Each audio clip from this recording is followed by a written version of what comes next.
विद्यार्थी मित्र हो नमस्कार. आपण पाहत आहोत बुद्धिमत्ता चाचणी आणि बुद्धिमत्ता चाचणीतील आज आपण महत्त्वाच्या एका घटकाविषयी अधिकची माहिती जाणून घेणार आहोत. तो घटक म्हणजे वेन आकृती. उपघटक 8.4 वेन आकृती.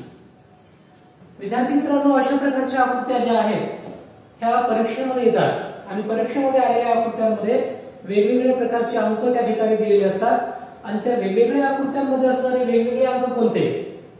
आता उदाहरणार्थ ही आकृती बघा, याच्यामध्ये एक वर्तुळ आहे, त्रिकोण आहे, एक चौरस आहे किंवा आयत आहे. आता त्रिकोण आहे, वर्तुळ आहे आणि आयत आहे. आता या तिन्ही वेगवेगळ्या आकृत्या आहेत, परंतु त्या आकृत्या अशा प्रकारे एकमेकांमध्ये मिसळलेल्या आहेत किंवा एकमेकांमध्ये त्या समाविष्ट आहेत आणि त्याच्यामध्ये अंक आहेत. मग यासाठी विचार करत असताना आपल्याला वर्तुळामध्ये कोणते अंक आहेत, त्रिकोणामध्ये कोणते अंक आहेत आणि आयतामध्ये कोणते अंक आहेत, त्यानंतर सामायिक अंक कोणकोणते आहेत वर्तुळामध्ये, त्रिकोणामध्ये आणि आयतामध्ये. अशा प्रकारचा वेगवेगळा विचार करून या आकृतीमध्ये दिसणारे अंक, दोन आकृतीमध्ये असणारे अंक आणि सामायिक असणारे अंक किंवा तीनही आकृत्यांमध्ये असणारे अंक. आता उदाहरणार्थ 8 जर अंक पाहिला तुम्ही, हा 8 अंक फक्त तुम्हाला या आयतामध्ये दिसेल, म्हणजे फक्त एकाच आकृतीमध्ये असणारा अंक. आता हा 6 जरी पाहिला तुम्ही तरी तुम्हाला त्या वर्तुळातल्या फक्त एकाच ठिकाणी दिसेल, तो म्हणजे हा वर्तुळामध्ये फक्त म्हणजे एकाच आकृतीमध्ये असणारा अंक. आता हा 3 जर तुम्ही पाहिला तर हा 3 सुद्धा या त्रिकोणामध्ये असणारा अंक आहे, म्हणजे एकाच आकृतीमध्ये असणारा अंक. विद्यार्थी मित्रांनो, आता बाकीचे जे अंक आहेत, हा 9 जरी तुम्ही घेतला तरी हा त्रिकोणामध्ये पण येतो आणि आयतामध्ये पण येतो, पण वर्तुळामध्ये येत नाही. हा 4 जर तुम्ही पाहिला तर हा त्रिकोणामध्ये येतो, वर्तुळामध्ये येतो आणि आयतामध्ये पण येतो, म्हणजे तो अशा प्रकारचा सामायिक अंक आहे किंवा तिन्ही आकृत्यांमध्ये आहे, कॉमन आलेला अंक आहे. म्हणजे अशा प्रकारे विद्यार्थी मित्रांनो, आपल्याला जर त्या वेन आकृत्यांमध्ये वेगवेगळ्या आकृत्यांमध्ये कोणकोणते अंक आहेत, वर्तुळामध्ये नेमके कोणते आहेत, एकट्या वर्तुळात कोणते आहेत, एकट्या त्रिकोणात कोणता आहे, एकट्या आयतामध्ये कोणता अंक आहे आणि मग 2 आकृत्यांमध्ये कोणता अंक आहे, त्यानंतर मग 3 आकृत्यांमध्ये सामायिक अंक कोणता आहे. अशा प्रकारच्या वेगवेगळ्या आकृत्यांमध्ये असणाऱ्या अंकाच्या अनुषंगाने हा वेन आकृत्यांचा प्रश्न आपल्याला विचारला जातो. आणि या प्रश्नासाठी आपल्याला याचं काळजीपूर्वक निरीक्षण करणं गरजेचं असतं. कारण हे जर तुमचं निरीक्षण थोडं जरी चुकलं, एखादं तुम्हाला असं वाटलं की नाही हा अंक इकडे आहे का तिकडे आहे, कन्फ्यूज झालं, तर याचं उत्तर तुम्हाला थोडंसं अवघड आहे काढायला. त्यामुळे काळजीपूर्वक निरीक्षण करा. खूप सोपं आहे, एवढं सोपं आहे की तुम्हाला ते सहज येईल, काहीही अभ्यास न करता, केवळ निरीक्षण जर तुम्ही केलं तर. आता उदाहरणार्थ आधी आपण प्रश्न घेऊयात आणि प्रश्नाच्या आधारे या प्रश्नाच्या उत्तराकडे आणि आकृतीकडे जाऊया. आता बघा, पुढील आकृती काळजीपूर्वक निरीक्षण करा आणि त्या खाली विचारलेल्या या 2 प्रश्नांची उत्तरं लिहा. अशा प्रकारचा प्रश्न आहे वेन आकृती. या आकृत्या ज्या एकमेकांमध्ये गुंतलेल्या आहेत त्याला वेन आकृती असं म्हणायचं आणि या वेन आकृतींच्या आधारे अशा प्रकारचे प्रश्न विचारले जातात. प्रश्न पहिला, फक्त आयतात असणारा अंक कोणता. फक्त आयतात, आता हा आयत आहे, हा त्रिकोण आहे आणि हे वर्तुळ आहे, तर फक्त आयतात विचारलंय. आता याच्यामध्ये आयत जर तुम्ही पाहिलं तर आयतामध्ये 9 आहे, 4 आहे, 7 आहे, 8 आहे, 4 अंक आयतामध्ये. पण फक्त हा शब्द आलेला आहे, म्हणजे फक्त आयतामध्ये असणारा अंक कोणता. पर्याय 1 9, पर्याय 2 8, पर्याय 3 4 आणि पर्याय 4 7. आता फक्त विचारले आपल्याला आयतामध्ये. आता बघा या ठिकाणी 9 अंक जर तुम्ही पाहिला असेल तर 9 हा अंक कुठे कुठे आलेला आहे बघा. हे त्रिकोणामध्ये पण आलेला आहे आणि आयतामध्ये पण आलेला आहे, तो दोघांमध्ये आलेला आहे. आपलं फक्त आयत पाहिजे, म्हणजे हा 9 येऊ शकत नाही. 4 जर तुम्ही पाहिला तर 4 हा वर्तुळामध्ये पण आहे, त्रिकोणामध्ये पण आहे आणि आयतामध्ये पण आहे, म्हणजे तिघांमध्ये सामायिक आहे, म्हणजे 4 येऊ शकत नाही आपला अंक. 7 जर तुम्ही अंक घेतला तर 7 बघा या वर्तुळामध्ये पण येतो आणि या आयतामध्ये पण येतो, म्हणजे हा फक्त आयतामध्ये येत नाही तर तो अजून वर्तुळामध्ये पण येतो, म्हणजे 7 सुद्धा येऊ शकत नाही. आता उरला फक्त 8 अंक. हा जर तुम्ही 8 अंक पाहिला तर हा फक्त आयतामध्ये येतो बघा, म्हणजे त्रिकोण इकडे आहे, या 8शी काही त्रिकोणाचा संबंध नाही. हे वर्तुळ इकडे आहे, या वर्तुळाशी 8चा संबंध नाही, म्हणजे 8 हा अंक फक्त आयतामध्ये असणारा अंक येऊ शकतो. म्हणून विद्यार्थी मित्रांनो, या प्रश्नाचे उत्तर आहे पर्याय क्रमांक 2 8. कसं आलं कळलं असेल तुम्हाला. फक्त विचारले आयतामध्ये. बाकीचे अंक बघा इकडं 9 हा दोघांमध्ये आहे, 2 आकृत्यांमध्ये आहे, 4 तर 3 आकृत्यांमध्ये आहे, 7 सुद्धा 2 आकृत्यांमध्ये आहे, फक्त 8 हा फक्त एकच आकृतीमध्ये आहे, तो म्हणजे आयतामध्ये. म्हणून फक्त आयतामध्ये असणारा अंक कोणता, या प्रश्नाचं उत्तर होईल पर्याय क्रमांक 2, 8 हा अंक. आता दुसरा प्रश्न बघूया आपण. दुसऱ्या प्रश्नामध्ये अशाच प्रकारचा एक प्रश्न दिलेला आहे याचा आकृतीवर आधारित, तो एक बघून घेऊया आपण. वर्तुळ, त्रिकोण, आयत या तिन्ही मध्ये असणारा अंक कोणता. आता विचारलंय की तिन्ही मध्ये अंक पाहिजे, म्हणजे वर्तुळातही आला पाहिजे, त्रिकोणातही आला पाहिजे आणि आयतामध्ये पण आला पाहिजे. आता जर तुम्ही 6 पाहिला तर 6 फक्त वर्तुळामध्ये आहे, 6 म्हणजे हे येणार नाही. तुम्ही जर 7 पाहिला, 7 हा वर्तुळ आणि 7 हा वर्तुळात आहे प्लस तो आयतामध्ये आहे, पण तो त्रिकोणामध्ये नाही, म्हणजे 7 पण येऊ शकत नाही. कारण प्रश्न विचारलाय वर्तुळामध्ये, त्रिकोणामध्ये, आयतामध्ये, तिघांमध्ये पाहिजे. तुम्ही जर 8 पाहिला तर 8 हा फक्त आयतामध्ये आहे आणि फक्त आयतात विचारलेले नाही आपल्याला. तर प्रश्न विचारलेला आहे वर्तुळ, त्रिकोण, आयत, म्हणजे 8 पण येऊ शकत नाही. तुम्ही जर 9 हा अंक पाहिला तर 9 हा त्रिकोणामध्ये पण आहे, त्रिकोणासोबतच 9 हा अंक आयतामध्ये पण आहे, पण तो या या वर्तुळामध्ये येत नाही, म्हणजे वर्तुळामध्ये न आल्यामुळे 9 सुद्धा उत्तर येऊ शकत नाही. आणि वरचा 3 बघूया. 3 बघा, तो त्रिकोणामध्ये आहे, तो फक्त त्रिकोणामध्येच आहे, बाकी वर्तुळात येत नाही आणि आयतामध्ये पण येत नाही, म्हणजे 3 पण उत्तर येऊ शकत नाही. आणि 2 बघा, 2 हा अंक बघा, तो त्रिकोणामध्ये येतो, म्हणजे त्रिकोणामध्ये आहे आणि तो वर्तुळामध्ये पण आहे, म्हणजे 3 हा अंक त्रिकोणात आहे, वर्तुळात आहे, पण आयतामध्ये येत नाही. बघा आयत तुम्ही आहे, हा 2 वर गेलाय, म्हणजे हा आयतामध्ये येत नाही, म्हणजे हे सुद्धा उत्तर येत नाही. आता उरलाय फक्त तो अंक म्हणजे 4. आता बघा 4 हा अंक आहे ना, तो बघा त्रिकोणामध्ये येतो, हा बघा त्रिकोण, हा त्रिकोण बघा, 4 हा त्रिकोणामध्ये आलाय, त्रिकोणात आलाय बरोबर. 4 हा या वर्तुळामध्ये पण आलाय, बघा हे बघा, हे वर्तुळ, हे बघा हे वर्तुळामध्ये पण आलाय, म्हणजे 4 हा वर्तुळात पण आलाय.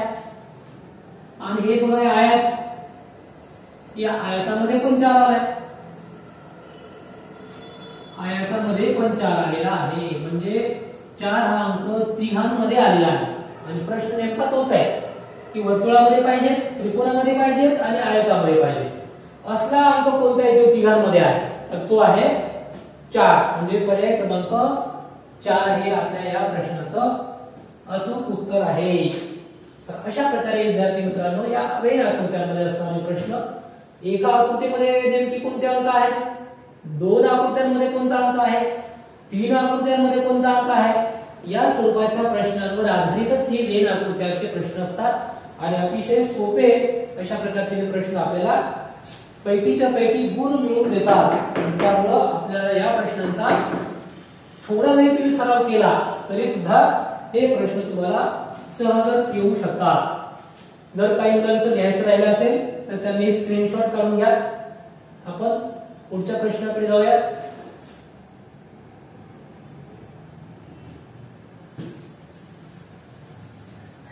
आता आपण पुढची वेन आकृती घेऊया आणि त्या वेन आकृतीमध्ये सुद्धा अशा प्रकारचे प्रश्न आपण बघूया. वेन आकृतीच्या आधारे विचारलेले काही प्रश्न बघूया. अशा प्रकारच्या वेन आकृत्या ज्या असतात ह्या प्रत्येक स्पर्धा परीक्षेमध्ये असतात. आपल्याला बऱ्याच वेळेला कन्फ्युज होतं की हे प्रश्न कसे सोडवायचे, आकृत्यामध्ये पण फार सोपे असतात. आता पुढील आकृती घेऊया आपण आणि पुढील आकृती घेतल्याच्या नंतर मग तुम्हाला अशा प्रकारे प्रश्न नंतर मग पुढच्या घेऊया.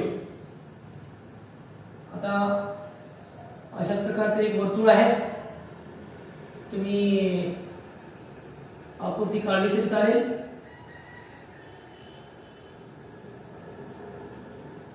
वर्तुळ आहे,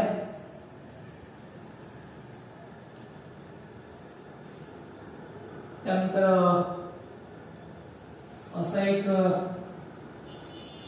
या ठिकाणी आलेला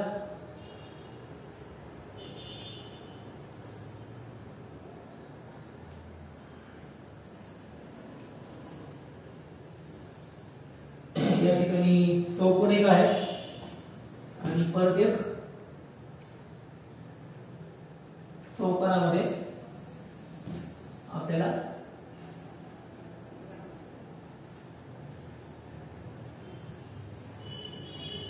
एक त्रिकोण आहे. अशा प्रकारची वेलाकृती आहे. अंक काढून घेऊया आपण. वेलाकृतीमध्ये अंक आपण थोडा वेगळ्या रंगामध्ये घेऊया. इथे 4 आहे, इथे 1 आहे, इथे 5 आहेत. या ठिकाणी सुद्धा एक अंक आहे बघा. थोडी जागा लहान झालेली आहे, आपण थोडं जरा वाढून घेऊया. इथे एक अंक काढायचे आपल्याला.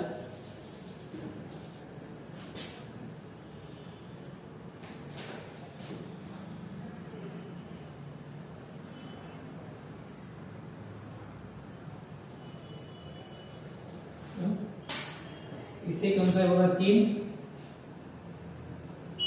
3 हा अंक इथे आहे. 6 इथे आहे, 7 इथे आहे आणि 8 इथे आहे. आता बघा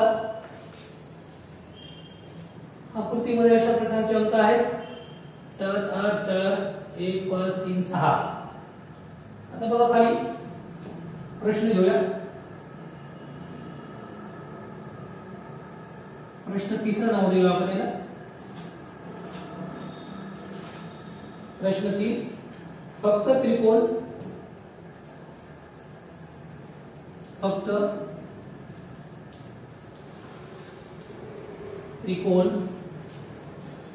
व चौकोनात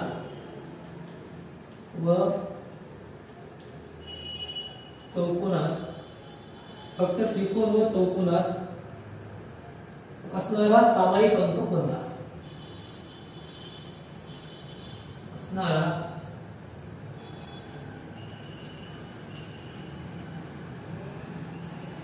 सामायिक अंक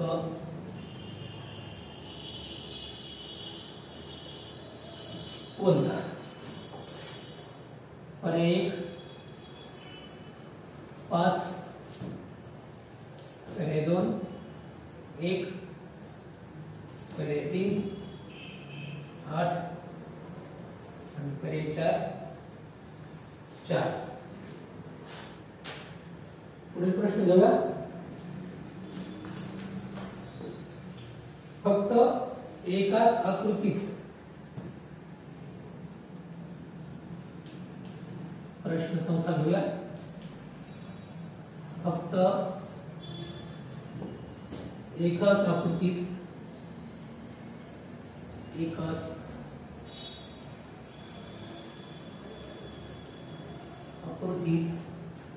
फक्त एकाच आकृतीत असणाऱ्या अंकाची बेरीज किती? असणाऱ्या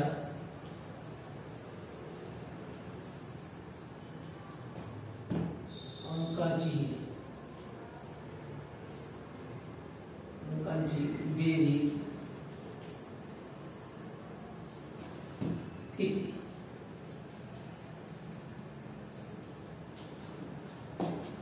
बेरीज मोठा करूया.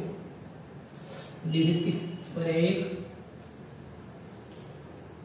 13, पर्याय 2 16, पर्याय 3 21 आणि पर्याय 4 17. पर्याय 4 17. तर बघा विद्यार्थी मित्रांनो, या प्रश्नामध्ये बघा आता एक वर्तुळ आहे, एक चौकोन आहे आणि एक त्रिकोण आहे. आता पहा प्रश्न बघूया आपण. फक्त त्रिकोण व चौकोन.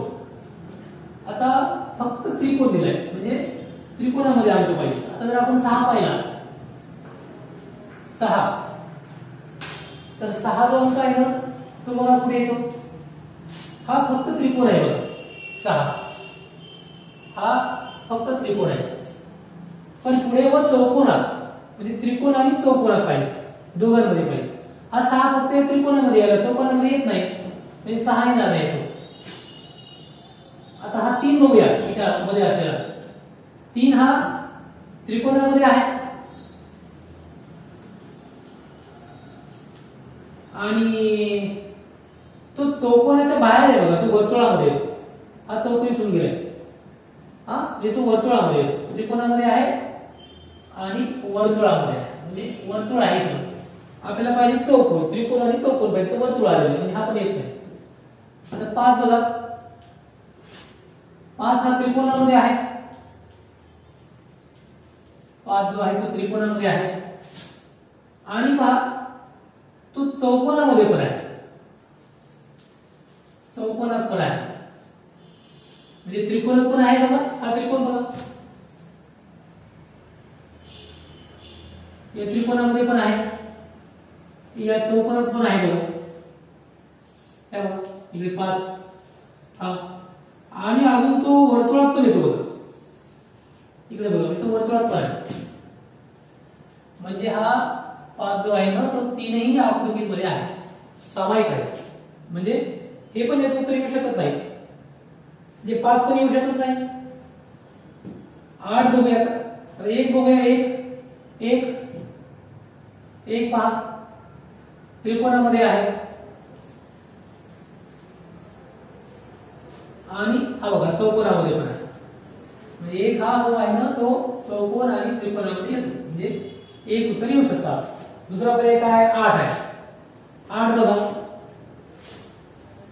8 कुठे चौकोनामध्ये आहे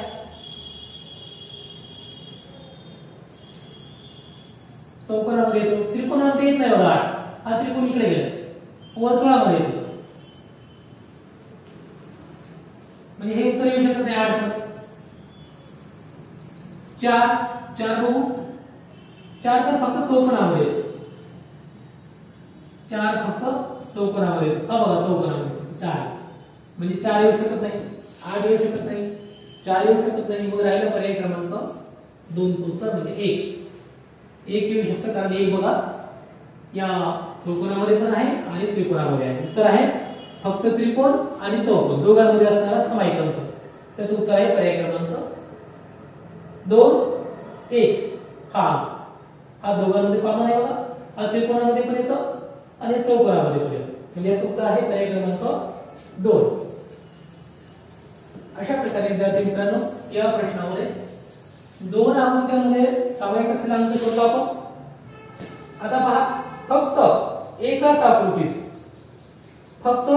आकृतीत असणाऱ्या अंकांची बेरीज. आता अंकांची बेरीज विचारली फक्त एकाच आकृतीमध्ये असणाऱ्या. आता बघा हा बघा 7 फक्त वर्तुळात येतो तो म्हणजे 7 घ्यावा लागेल आपल्याला बेरजेमध्ये इथं 7 बघा फक्त वर्तुळामध्ये आलेला आहे.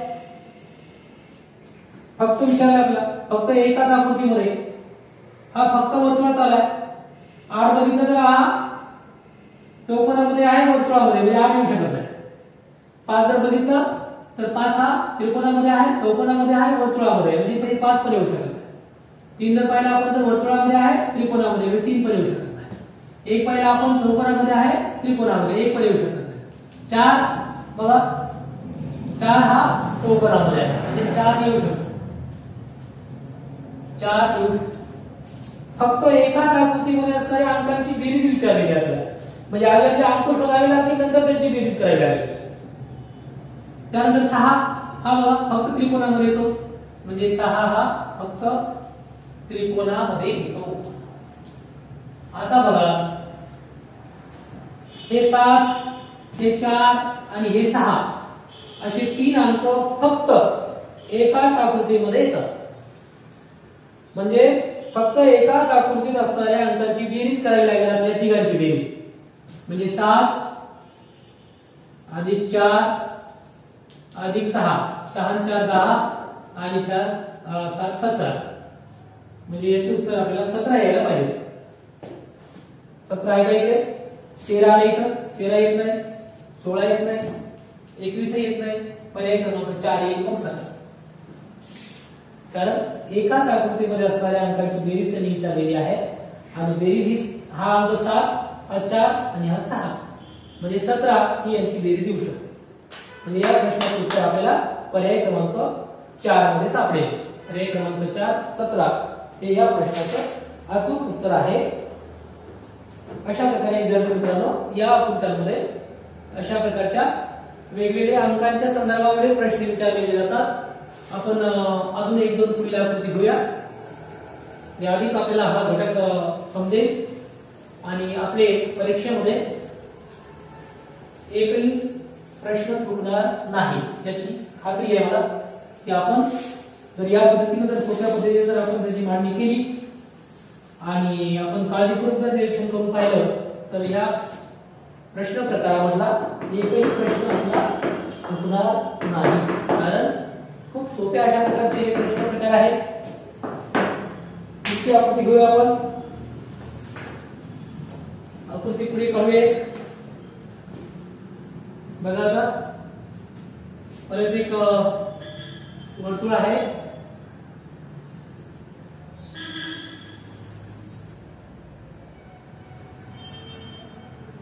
एक वर्तुळ आहे. परत एक आयत आहे.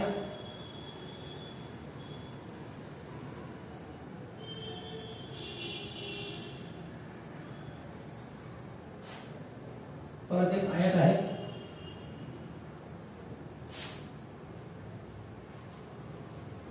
वर्तुळ आहे, आयत आहे आणि एक त्रिकोण आहे.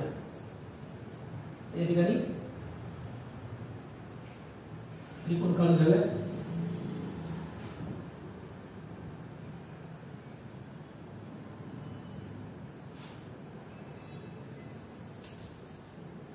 बघा वर्तुळ आहे.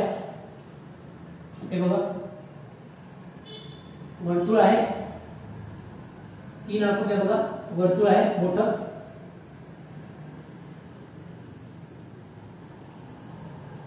एक त्रिकोण आहे. हा इथे बघा हा त्रिकोण आहे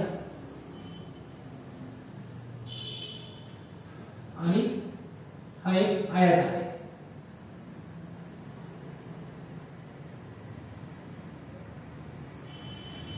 या आकृतीमध्ये अंक इथे टाकून घेऊया आपण. बघा इथे आहे 9, इथे आहे 6, इथे आहे 5, इथे आहे 4, इथे आहे 3, इथे आहे 8, इथे आहे 7. अशा प्रकारचे अंक आहेत. दिलेल्या मेन आकृतीमध्ये त्रिकोणात गायनाचा छंद असणारे त्रिकोणामध्ये काय आहे? त्रिकोणामध्ये आहे गायन हा छंद असणारे. त्रिकोणामध्ये गायनाचा छंद असणारे. आयतामध्ये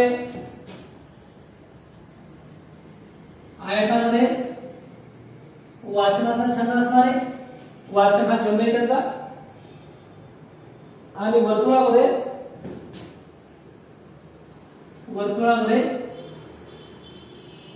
नृत्याचा छंद असणारे. म्हणजे वर्तुळामध्ये नृत्याचा छंद असणारे मुलांची संख्या दर्शविलेली आहे. अशा प्रकारे याच्या आधारे खाली विचारलेल्या प्रश्नांची उत्तरे लिहा. प्रश्न घेऊया. प्रश्न पुढचा 5वा. फक्त गायन व नृत्य फक्त गायन व नृत्य, फक्त गायन व नृत्य हे दोन्ही छंद, हे दोन्ही छंद,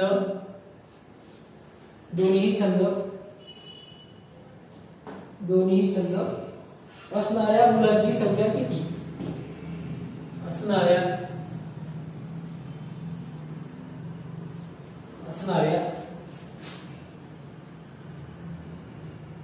मुलांची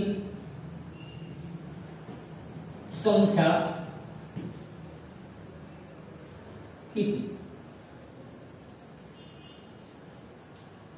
पर्याय बघूया. पर्याय 1 7, पर्याय 2 4, पर्याय 3 6 आणि पर्याय 4 5. बघा आता विचारले आपल्याला फक्त गायन आणि नृत्य हे दोन्ही छंद असणाऱ्या मुलांची संख्या किती आहे. आता बघा हा जो आयत आहे हा वाचनचा छंद आहे. बघा म्हणजे वाचन करणारे विद्यार्थी दाखवलेले आहेत. आता याच्यामध्ये बघा 7 हा विद्यार्थी जो आहे तो पूर्णपणे वाचनाचा छंद जोपासतो, त्याला दुसरा एकही छंद नाही, फक्त वाचन छंद जोपासतो आयतामध्ये. बरोबर, कारण आयतामध्ये काय आहे तर आयतामध्ये वाचन आहे. 4 हा जो आहे तो आयतामध्ये आहे म्हणजे त्याला वाचनाचा छंद आहे. यासोबतच तो वर्तुळामध्ये पण आहे म्हणजे वर्तुळ जे आहे ना हे वर्तुळ जे आहे ते नृत्याचा छंद असणार आहे. म्हणजे वर्तुळामधला विद्यार्थी हा नृत्याचा छंद आहे. म्हणजे 4 या विद्यार्थ्याला बघा वर्तुळामध्ये आहे तो म्हणजे त्याला नृत्याचा पण छंद आहे, तो या आयतामध्ये पण येतो म्हणजे त्याला वाचनाचा पण छंद आहे. म्हणजे 4 ला एकापेक्षा 2 किंवा एकापेक्षा अधिक छंद आहेत. त्याला नृत्य करायला आवडतं, त्याला वाचायला पण आवडतं. 7 ला नृत्य आवडत नाही, त्याला वाचन पण आवडत नाही, त्याला गायन पण आवडत नाही, त्याला फक्त वाचायला आवडतं, वाचन आयतामध्ये. म्हणून 4 हा अशा प्रकारे वर्तुळामध्ये येतो म्हणून तो नृत्याची आवड असलेला आहे. आता हा त्रिकोण आहे. या त्रिकोणामध्ये जे मुलं आहेत ते मुलं आहेत गायन करणारे, म्हणजे या मुलांना गायनाचा छंद आहे. गायन. आता पहा फक्त गायन.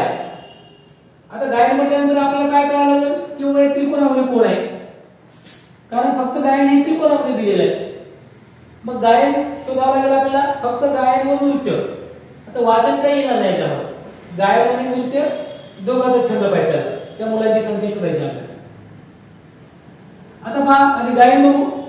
गायन मध्ये पहा आता गायन म्हणजे त्रिकोण. त्रिकोणामध्ये बघा कोण कोण आहे, 3 आहे, 6 आहे, 5 आहे. आता 3, 6 आणि 5 हे त्रिकोणामध्ये आहे. त्याच्यापैकी बघा 3 जो आहे ना हा फक्त त्रिकोणामध्ये आहे. 3 जो आहे ना तो फक्त त्रिकोणामध्ये आहे. आणि आपल्याकडे फक्त त्रिकोण विचारलेलं आहे, तर आपल्याला विचारलंय त्रिकोण आणि वर्तुळ म्हणजे गायन आणि नृत्य विचारलंय आपल्याला. गायन म्हणजे त्रिकोण आणि नृत्य म्हणजे वर्तुळ. आता हा त्रिकोणामध्ये फक्त म्हणजे हा 3 काही नाही आपल्याच्यामध्ये.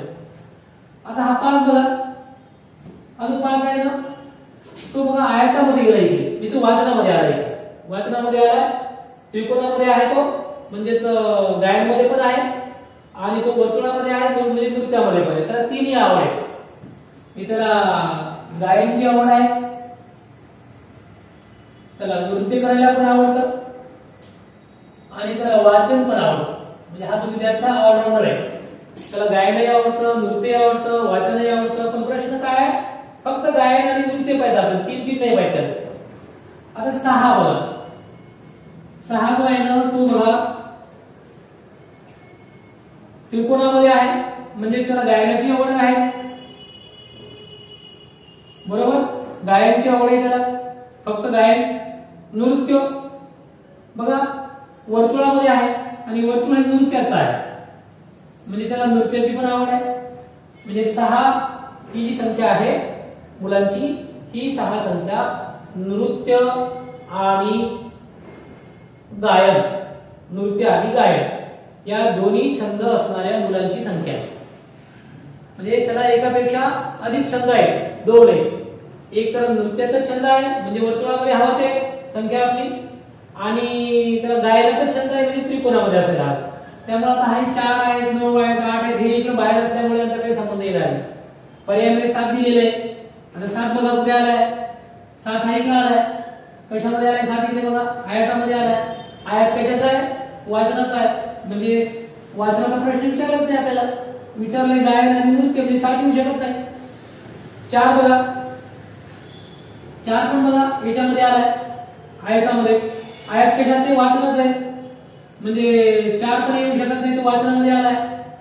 4 हा पुन्हा वर्तुळामध्ये पण आहे. वर्तुळ काय आहे? नृत्याचं आहे. वाचन आणि वर्तुळ आहे म्हणजे वाचन आणि नृत्य आहे, म्हणजे तो 4 पण येऊ शकत नाही. वाचन आणि नृत्य आहे, आपल्याला गायन आणि नृत्य पाहिजे म्हणजे 4 पण येऊ शकत नाही. आता 6 बघा, 6 मात्र वर्तुळामध्ये आहे. वर्तुळामध्ये आहे म्हणजे नृत्यामध्ये आहे, तो आपल्याला नृत्य पाहिजे. 6 हा त्रिकोणामध्ये आहे. त्रिकोणामध्ये आहे म्हणजे तो गायनामध्ये पण आहे, म्हणजे गायनामध्ये 6 आहे, नृत्यामध्ये 6 आहे. म्हणजे आपलं उत्तर 6 येईल. कारण ती संख्या दिलेली आहे, आपल्याला विचारलेली आहे. फक्त गायन आणि नृत्य या दोन्हीचा छंद असणाऱ्या मुलांची संख्या किती आहे? तर ती 6 येऊ शकते आपली. पुढचा पर्याय बघूया 5. आता 5 जो आहे ना बघा इकडे, हा जो 5 आहे ना, हा त्रिकोणामध्ये पण आलाय म्हणजे त्याला गायनाची पण आवड आहे 5 ला. हा वर्तुळामध्ये पण आलाय म्हणजे त्याला वर्तुळामध्ये नृत्याची पण आवड आहे, आणि तो आयतामध्ये आलाय त्याला वाचनाची पण आवड. म्हणजे 5 ला गायनाची आवड आहे, नृत्याची आवड आहे, वाचनाची आवड आहे. आणि प्रश्न फक्त विचारलाय गायन आणि नृत्य, म्हणजे 5 येऊ शकत नाही. म्हणजे याचं आपलं उत्तर येईल 6, म्हणजे पर्याय क्रमांक 3. तर या प्रश्नाचं अचूक उत्तर येईल पर्याय क्रमांक 3, 6. हा जो 6 आहे तो वर्तुळामध्ये आहे म्हणजेच त्याला नृत्याची आवड आहे. हा त्रिकोणामध्ये आहे म्हणजेच त्याला गायनाची आवड आहे. फक्त गायन व नृत्य या दोन्ही छंद असणाऱ्या मुलांची संख्या किती? तर ती आहे 6, म्हणजे पर्याय क्रमांक 3. अशा प्रकारे विद्यार्थी मित्रांनो या प्रश्नाचं उत्तर होईल पर्याय क्रमांक 3. अशा प्रकारे या वेन आकृतीमध्ये आपण वेन आकृतीच्या आधारे गायन, वाचन आणि नृत्य या तीनही छंद असणाऱ्या मुलांची कशा प्रकारे आपण माहिती काढायची आणि कशा प्रकारे आपण त्या तीनही छंद असणाऱ्या मुलांचा संख्या जी आहे ती शोधायची त्याच्याविषयी माहिती पाहिली. अशा प्रकारे विद्यार्थी मित्रांनो या वेन आकृत्यांमध्ये असणारे जे प्रश्न असतात ते अशा प्रकारे वेगवेगळ्या आकृत्यांच्या माहितीवर आधारलेले असतात आणि वेगवेगळी जी माहिती आहे ती माहिती आपल्याला अशा प्रकारे विचारली जाते. आता पुढील एक प्रश्न घेऊया. बघा इकडे आता परत एक वर्तुळ आहे. थोडं लहान काढूया आकृती जरा.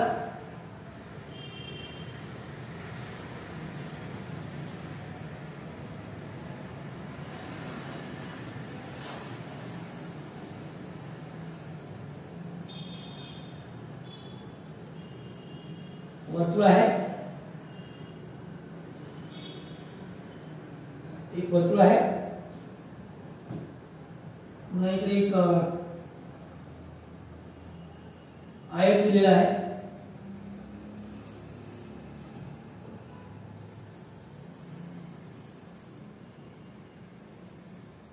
इकडे आयत आहे आणि परत इकडे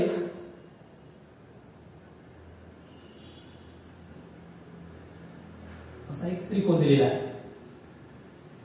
आपण इथे थांबूया त्रिकोणाला. अशा प्रकारची आकृती आहे. आता या आकृतीमध्ये अंक टाकून घेऊया. इकडे बघा इकडे 4 दिलेला आहे, इथे 5 आहे, मध्ये असा 8 आहे, याच्यामध्ये 9 आहे, इकडे 2 आहे, इकडे 7 आहे. आता बघा या आकृतीचे निरीक्षण करा आणि खाली विचारलेल्या प्रश्नांची उत्तरे द्या. आता बघा वर्तुळ आहे, वर्तुळामध्ये 4 आहे, आयत आहे, आयतामध्ये 5 आहे, 8 आहे, 9 आहे आणि 7 आहे आयतामध्ये. त्रिकोण आहे, त्रिकोणामध्ये पण 8 आहे, 9 आहे आणि 2 आहे. पण काही अंक जे आहेत ते एकाच आकृतीमध्ये आहेत, काही अंक 2 आकृत्यांमध्ये आहेत आणि काही अंक हे 3 आकृत्यांमध्ये सामायिक आहेत. यासाठी आपल्याला एकाच आकृतीमध्ये असणारा अंक कोणता, 2 आकृत्यांमध्ये असणारा अंक कोणता आणि सामायिक असणारा अंक कोणता याची आपल्याला माहिती असणं गरजेचं आहे. आता प्रश्न घ्या असा एक नवीन या ठिकाणी. पुढचा प्रश्न घेऊया, 6वा प्रश्न घेऊया आपण. प्रश्न 6वा. फक्त त्रिकोणात असणारा अंक कोणता? फक्त त्रिकोणात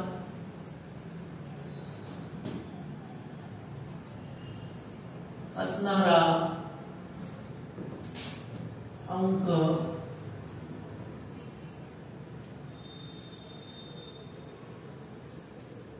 कोणता? पर्याय क्रमांक 1 8, पर्याय क्रमांक 2 9, पर्याय क्रमांक 3 2 आणि पर्याय क्रमांक 4 5. पुढचा प्रश्न घेऊया. प्रश्न 7.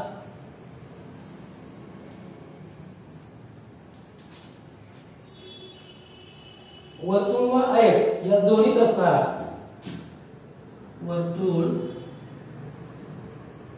व आयत या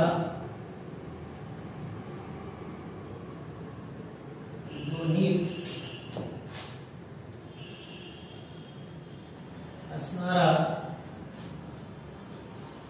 सामायिक अंक कोणता? सामायिक अंक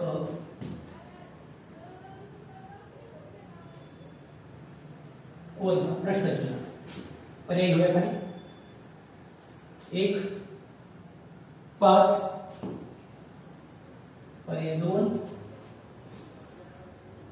8, पर्याय 3 4 आणि पर्याय 4 7. अजून एक प्रश्न आहे खाली, तो पण लिहून टाकायला लागेल. प्रश्न थोडा इकडे घेतो. प्रश्न 8वा.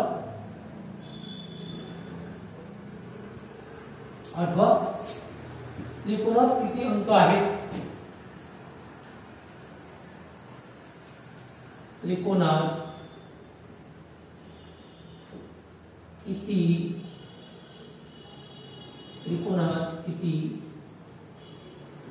अंक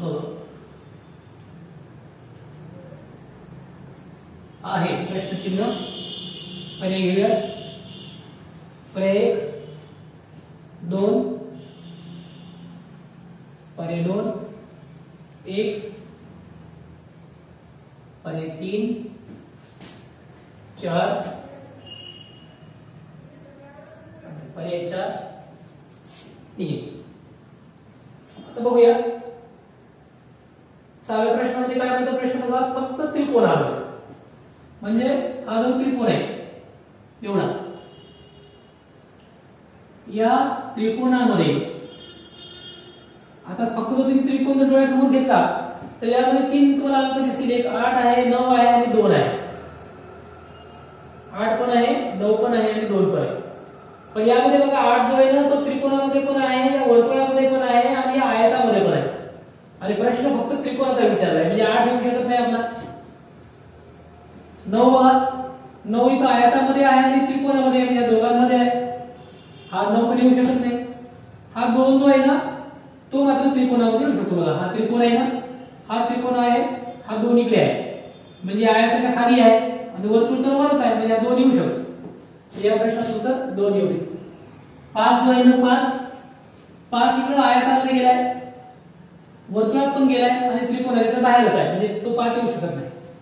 म्हणजे या प्रश्नाचं उत्तर पर्याय क्रमांक 3 येऊ शकतं 2 हा अंक, कारण 2 हा अंक जो आहे तो फक्त त्रिकोणामध्ये आहे, फक्त त्रिकोण, कारण हा चौरस जो आहे तो आयत जो आहे तो वर आहे आयत, आणि आयत वर असल्यामुळं 2 खाली आहे आयताच्या, वर्तुळ तर इकडेच आहे वरच्या बाजूला आहे, म्हणजे 2 जो अंक आहे ना तो फक्त त्रिकोणामध्ये असणारा अंक आहे, कारण प्रश्नामध्ये विचारलंय फक्त त्रिकोणात असणारा अंक, आणि फक्त त्रिकोणामध्ये असणारा अंक येतो मग हा 2, म्हणून या प्रश्नाचं उत्तर आहे प्रश्न क्रमांक 6 चं उत्तर आहे पर्याय क्रमांक 3, अचूक उत्तर पर्याय क्रमांक 3. अशा प्रकारे 2 हा अंक फक्त त्रिकोणामध्ये येईल. प्रश्न 7 मध्ये जाऊया पुढे आपण, वर्तुळ आणि आयत. आता वर्तुळामध्ये पण पाहिजे, बघा इकडे वर्तुळ, इकडे वर्तुळ आहे, म्हणजे वर्तुळामध्ये पण पाहिजे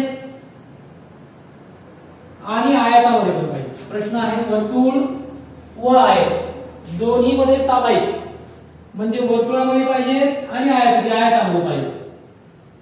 आता वर्तुळामध्ये आणि आयतामध्ये पाहिजे, परंतु तो अंक त्रिकोणामध्ये असते कामा नये, कारण त्रिकोणात दिलेले आहे आपण, म्हणजे फक्त वर्तुळामध्ये पाहिजेत आणि फक्त या आयतामध्ये पाहिजेत, पण त्रिकोणामध्ये नाही पाहिजे, कारण वर्तुळ आणि आयतामध्ये विचारलं. आता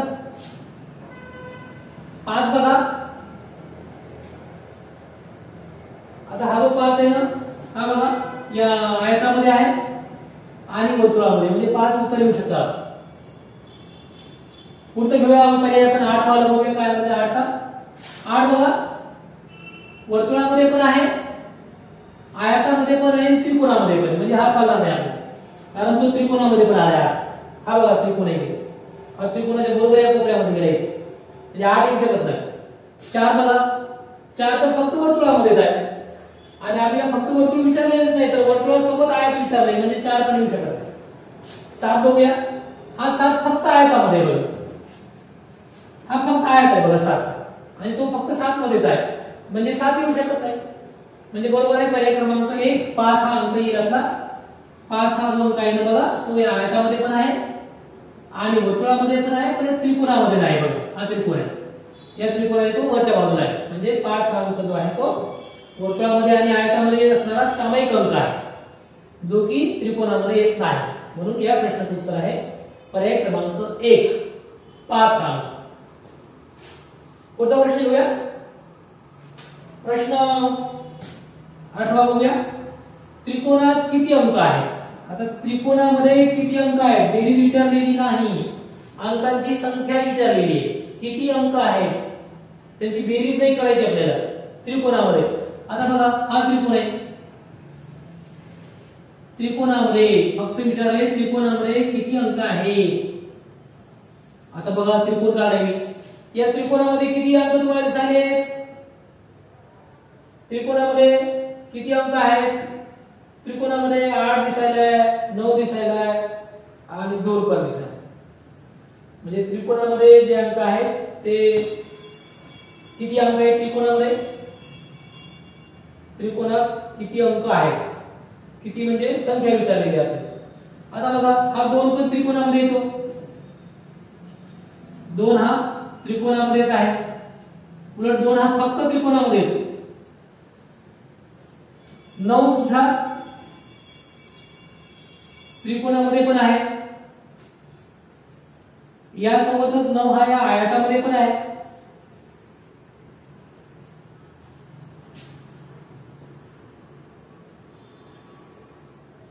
आणि 8